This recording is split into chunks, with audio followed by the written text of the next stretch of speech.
The Saucony Peregrine 12 and the Hoka Torrent 2. Both are pretty aggressive trail shoes, but is one maybe a little bit better? Well, let's take a look and see if we can figure that out.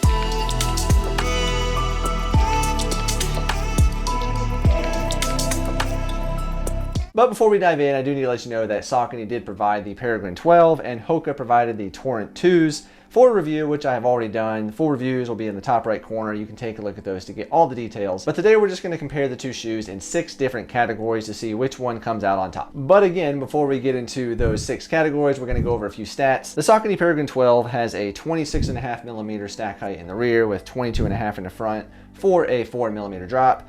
Power Run midsole, Power Track outsole, new upper, good shoe. Before we continue the shoe comparison, if you wouldn't mind scrolling down, clicking the thumbs up, give the video a like, it does help out a lot and I'd really appreciate it. And the Hoka Torrent 2 has a 5mm drop with 23mm in the rear, 18 in the front with a pretty aggressive outsole as well. Okay, let's dive into the first category, and that's going to be fit. Which shoe fits better than the other one? Does one fit better than the other one? Well, both shoes do fit true to size. Men's size 11 for me in the Saucony and the Hoka both fit just like all other size 11s in those brands.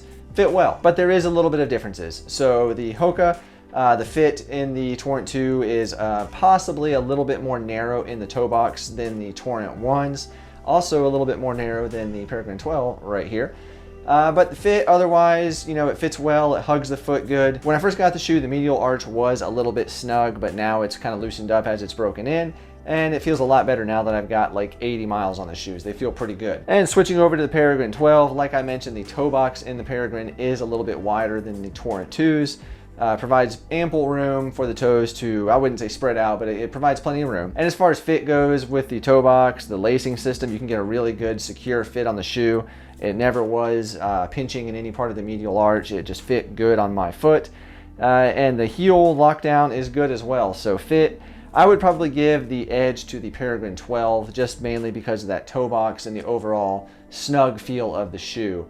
But I say snug, I don't mean snug as in like it's uncomfortable, but snug as it just has a good secure fit. And tying right into the fit, we have comfort of the shoes. So the Peregrine 12, right out of the box, has been a very comfortable shoe. There is one issue, which I'll touch on here in just a moment, but overall the upper fits amazingly, very comfortable.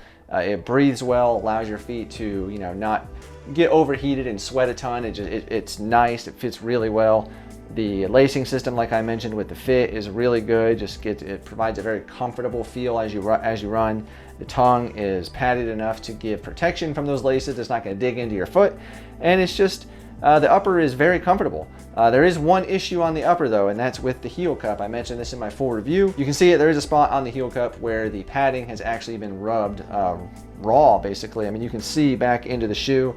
And this caused a blister on my foot when I was out in the middle of a long run. Luckily, I had some tape to kind of take care of that. But the padding in the heel cup is pretty minimal. When I first tried the shoe on, I thought it was okay. But the more miles I've put on it, it's condensed some. And it's just led to a less comfortable feel. As I pre-tape my foot before the runs now, it's really not an issue, so it's okay. But it's one area where they could be a little more comfortable. The midsole of the Peregrine 12 is Power Run. Really nice midsole. It's durable, and it has the protection that you need for those, you know, middle distance, longer distance runs. Combined with the Power Track outsole and the rock plate in the shoe, it's going to protect your feet over rocks, technical terrain, gravel, roots. You're not going to have them poking up through there, and it's been really nice. I've taken these now about 20 miles is probably the longest run I've gone with them.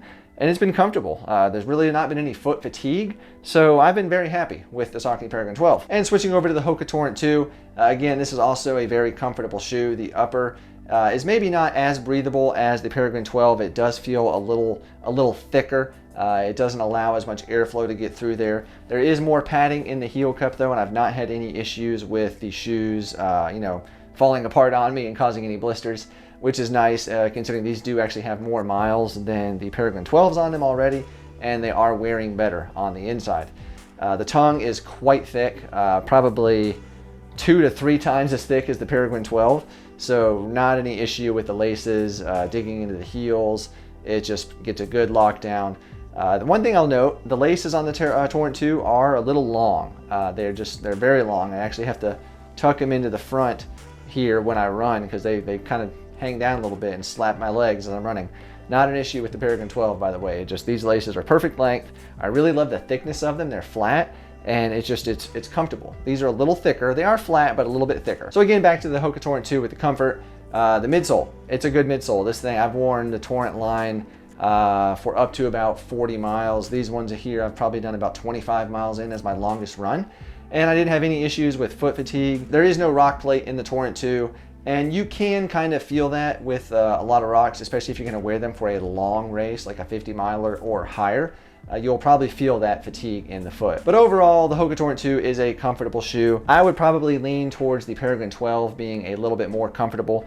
Just that combination of having the rock plate for the extra protection, a little bit more stack height, a little bit more foam under the foot, and with that upper, the way it fits, it's just a little bit more comfortable. So I would give the win to this one. Another part that kind of ties into the comfort a little bit is the weight of the shoe. If the shoe's heavy on your foot, it's not going to be very comfortable to go out for a long time. Well, that's a good thing because neither of these shoes are really that heavy. Actually, both shoes almost weigh the exact same. So obviously these are dirty. I've used them quite a bit now. You can see there's still mud on the shoes. I just wore these this weekend. These are actually still a little bit damp because they got pretty wet.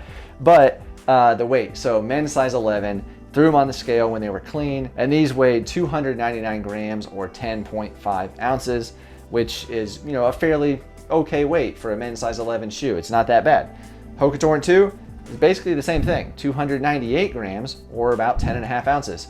So really, the weight, it's called a draw, it's a tie. Let's talk about grip. So which shoe grips better? On the Peregrine 12 this year, they have a redesigned outsole pattern, which you can see is fairly aggressive. It's 5mm lugs, and it's a Power Track rubber, which is a good compound. It's very durable, pretty good in the kind of wet terrain on rock. Wet rock, it leaves a little to be desired, to be completely honest, and these do cake up with mud a fair amount, but it does provide pretty darn good traction.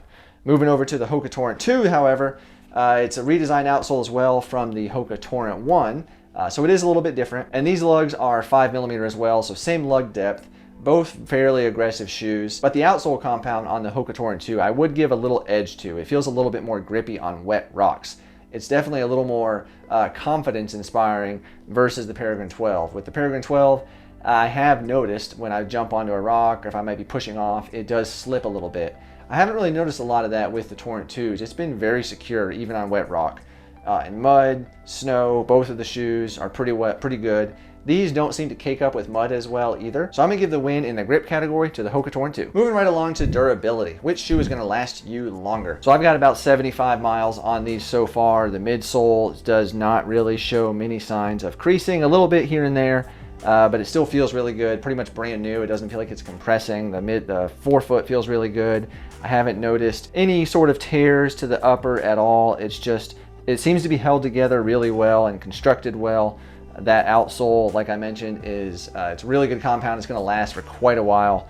I would say the one point that I think is the weak spot on the shoe is probably the back of the heel cup here with this foam. It's just, there could be more, maybe a little bit more dense foam. But with that said, I think the durability of the shoe, this is probably going to get you, I would think probably around 400 miles, maybe a little more, just depending on what you're comfortable with. So, you know, that's pretty good. Now, talking about the Hoka Torrent 2, again, with the durability, this outsole so far, these have 92 miles. They really don't show much wear at all. I mean, a little bit of the lugs on the front is worn. The heel looks pretty good. But I did notice one issue right here where the rear lug is actually kind of separating a little bit. I didn't get this on a close-up, but maybe you can see that right there. Hopefully you can see it, but it is coming off a little bit. But other than that, you know, the midsole does show a fair amount of creasing, definitely more than the Peregrine 12s. There is almost 20 miles more on these though, so that's one thing to consider. But, you know, the upper looks really good. I don't see any tears, any snags, any stick pokes or anything like that. Like I mentioned, the padding in the heel cup is really good. It's not breaking down, it's not wearing out. They still feel really good underfoot. I have noticed with the original Torrent, so I had many pairs of those, I would probably get to about 380 miles on those to maybe 400 on the high side before, and honestly probably about maybe even 350 miles before I would start to feel like they were dead, honestly. So I think that the midsole foam in the Peregrine 12 is probably going to last a little bit longer. But overall, you know, both shoes have a weak spot. the heel cup of the Peregrine 12, maybe the outsole durability possibly of the Torrent 2s. So it's kind of a draw. I kind of lean towards the Peregrine 12 maybe, but I don't know. Time will tell. So for right now, we'll call it a tie. And the final category is price. So this is one where we have a clear winner, but not by much. Both shoes are very similarly priced, and they're both very similar shoes. So HOKA Torrent 2, $125, which is a really good price for a daily trainer, a shoe that you can go run a 50K in, a 50-mile race. I do know people that have run 100 miles in them and regretted that choice, but yeah, it's a shoe that will last for a while, so 125 bucks, really pretty darn good deal. And the Saucony Peregrine 12 is $130, so $5 more. You know, you're probably going to get about the same wear out of the shoe, maybe that 350, 400, 450 miles possibly. But it's a shoe, again, that it feels light underfoot. It feels stable. You can do all your daily training miles in these. You can go take it to a race. It's a very versatile shoe. Both shoes are very versatile. I think whichever shoe you go with, you'll probably be happy. It's going to come down maybe to the fit of the shoe for you and your foot shape.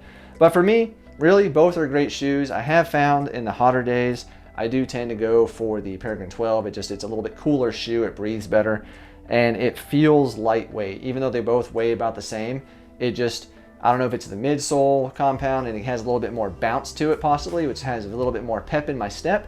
It just feels like a little faster shoe, and it does feel perhaps a little bit more stable. Either way, both great shoes. Let me know below, have you tried both of these shoes? Have you had good luck with one, or one that you really did not like? So let us all know below in the comments. I know everyone would appreciate the honest feedback. All right, well, that is going to do it for the shoe battle comparison of the Torrent 2s and the Peregrine 12s. Both great, fairly aggressive trail shoes. You really can't go wrong with either of them. So yeah, pick up a pair, let us know. Thank you for watching. I do appreciate everyone out there. If you haven't already, give the video a thumbs up. It does help out a lot. Maybe click subscribe if you're new too, and you'll see more videos like this in the future. And if you want to take a look at a video where I'm running in the Peregrine 12s, you can take a look on your screen. This is when I ran up Mount LeConte in the rain. Did really well. The shoes did great. But it's on this side of your screen. And then over here, I'll put a playlist up of some other shoe reviews to check out too. So thank you, and I'll see you on the next one.